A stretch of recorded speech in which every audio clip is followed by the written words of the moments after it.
All right, let's dive in. We're going to talk about how a force as old as the universe itself is being used in this surprisingly, well, low-tech way to solve a really high-tech problem.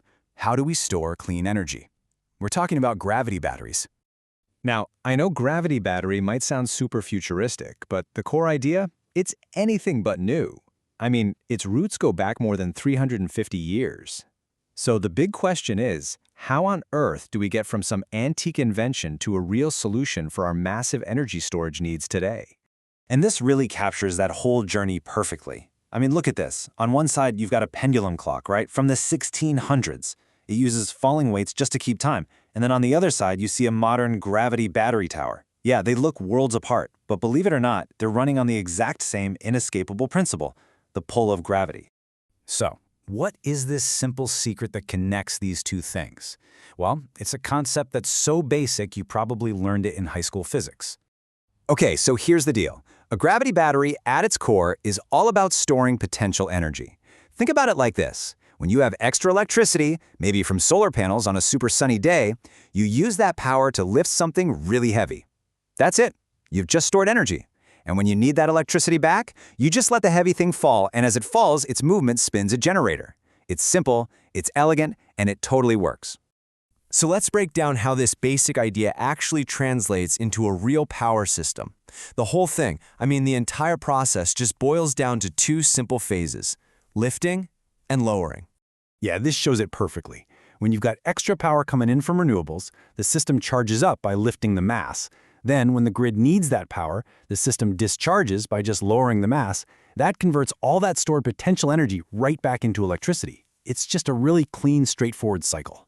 And the physics behind this?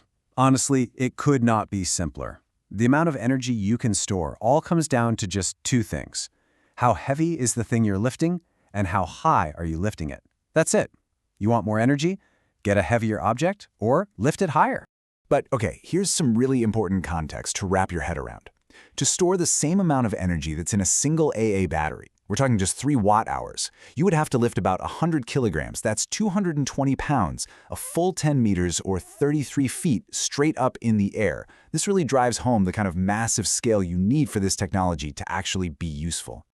So, how has this simple idea actually been used throughout history? Well, the scale has changed a lot. We're talking everything from tiny little gears to absolutely colossal structures. It all started way back in 1656 with Christian Huygens' pendulum clock. Then, boom, a huge leap forward in 1907 with the very first pumped storage hydro plants. But just look at the last decade. It's been a total explosion of innovation.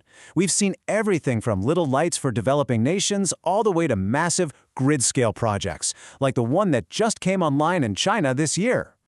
So at the smallest scale, you have these brilliant devices like the gravity light. It's designed for folks who don't have access to electricity. You literally just lift a bag of rocks or sand, and as that bag slowly comes down, it powers an LED light. It's a life-changing alternative to using expensive and pretty dangerous kerosene lamps.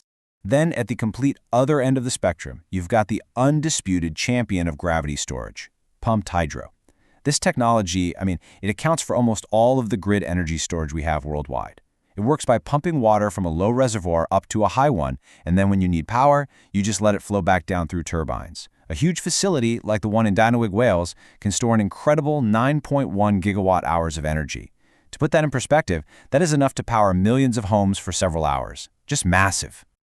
But okay, what if you don't have a convenient mountain and 2 giant lakes? Well, this is where modern innovators are getting really creative. There's a company called Energy Vault, and what they do is build these huge towers where cranes use extra electricity to just stack these 35-ton concrete blocks. Then, to get the energy back, the cranes just unstack them, letting gravity do all the work. Then you've got another company, Gravitricity, and they're taking a totally different approach. Instead of going up, they're going down. They take old, abandoned mine shafts and use them to drop a single, massive weight, we're talking thousands of tons, to generate electricity. It's such a clever way to repurpose old industrial sites that are just sitting there. So, you see, while the basic principle, using mass and height, is exactly the same, how it's being applied is totally different. Pumped hydro, that's water and reservoirs. Energy Vault, concrete blocks and a giant crane. and gravitricity, a massive weight and an old mine shaft. 3 really different paths, all leading to the same goal.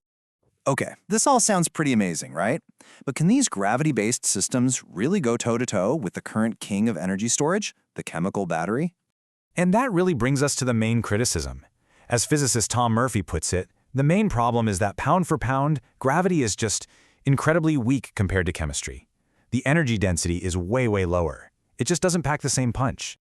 But density isn't the whole story, not by a long shot. Gravity batteries have some absolute game-changing advantages. For one, they can last for 50 years or even more with barely any degradation. That's like 3 or 4 times longer than a chemical battery. They're built from super common materials like concrete and steel, not rare minerals that have these complex, and let's be honest, sometimes problematic supply chains. And they have a really high round-trip efficiency, around 80 to 90%. So yeah, chemical batteries win on density and maybe cost for now. But gravity wins big on longevity and simplicity. But maybe the single biggest selling point for gravity is long-duration storage. Today's lithium-ion batteries, they're great for storing power for a few hours, but gravity systems can be designed way more cost-effectively to store and then release that power over many, many hours or even for days at a time. And that is something our renewable-powered grid desperately needs. So why does all this matter? What's the bottom line? It's because this ancient idea could actually be a key piece of the puzzle for building a very new and much, much greener energy grid. Look, the path to a green grid is pretty simple to describe, but it's really hard to pull off. You have to solve what they call the intermittency problem. The fact that the sun isn't always shining and the wind isn't always blowing. Gravity batteries could be a huge part of the solution. They act like a giant reservoir, just soaking up all that clean energy when it's plentiful and then releasing it back when it's scarce. The result? A smooth, stable, and reliable grid. And that leaves us with a really fascinating choice, doesn't it? As we figure out how to power our future, are we going to bet on these ever more complex, super dense chemical reactions all locked up inside a box? Or will we find the answer in something much simpler, much older, and unbelievably reliable? Just lifting heavy stuff up and letting it fall back down. Now, the real answer is probably a bit of both, but gravity is definitely making a very, very strong case to be a much bigger part of our energy future.